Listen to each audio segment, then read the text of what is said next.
Aesop's Fables. More stories. The Hen and the Cat. All the barnyard knew that the hen was indisposed.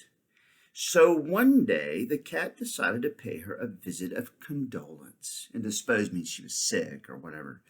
Creeping up to her nest, the cat in his most sympathetic voice said, "How are you, my dear friend?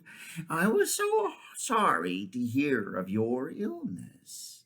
Isn't there something that I can bring you to cheer you up and to help you feel like yourself again?" "Meow." "Thank you," said the hen. "Please be good enough to leave me in peace, and I have no fear but I shall soon be well." Uninvited guests are often most welcome when they are gone. The Wolf and the Goat. The wolf saw a goat browsing near the edge of a high cliff.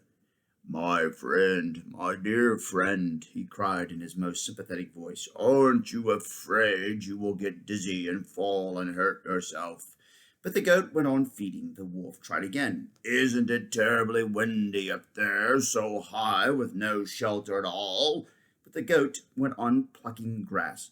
"Besides," shouted the wolf, "I am sure that you will find the grass far sweeter and more abundant down here."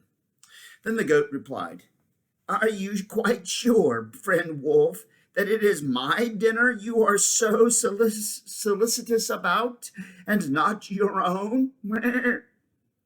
Beware of a friend with an ulterior motive.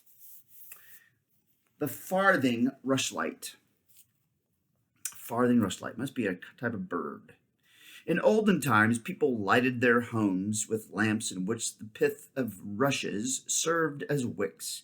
There was one particular rushlight which had soaked up considerable grease and was feeling more than a little boastful.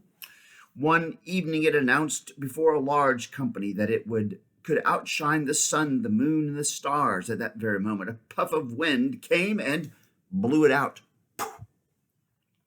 The servant who relighted it said, "Shine on, friend rushlight, and hold your tongue. There is no wind strong enough to blow out the lights of heaven." Ah, a rushlight. That's a wick for a lamp. That's what it is. Okay. Know thy place and keep it. That's pretty smart. A lot of people don't know that one. The Lion and the Mouse. A lion was asleep in his den one day when a mischievous mouse, for no reason at all, ran across the outstretched paw and up the royal nose of the king of beasts, awakening him from his nap. The mighty beast clapped his paw upon the now thoroughly frightened little creature and would have made an end of him. "Please," squealed the mouse, "don't kill me. Forgive me this time, O king, and I shall never forget it. A day may come, who knows, when I may do you a good turn to repay your kindness." The lion, smiling at this little prisoner of his little prisoner's fright, and amused by the thought that so small a creature ever could be of assistance to the king of beasts, let him go. Not long afterward, the lion, while ranging the forest for his prey, was caught in the net which the hunters had set to catch him. He let out a roar that echoed through the forest. Even the mouse heard it, and recognizing the voice of his former preserver and friend, ran to the spot where he lay tangled in the net of the ropes. "Well, your majesty," said the mouse, "I know you did not believe me once when I said I would return a kindness, but here is my chance." And without further ado, he set to work to nibble with his sharp little teeth at the ropes that bound the lion. Soon the lion was able to crawl out of the hunter's snare and be free. No act of kindness, no matter how small, is ever wasted. The Boy and the Nettle. A boy playing in the fields one day was stung in the hand by a nettle. Running home to his mother, he cried, "See what the nasty weed did to me! I barely touched it when it buried its prickers in my hand."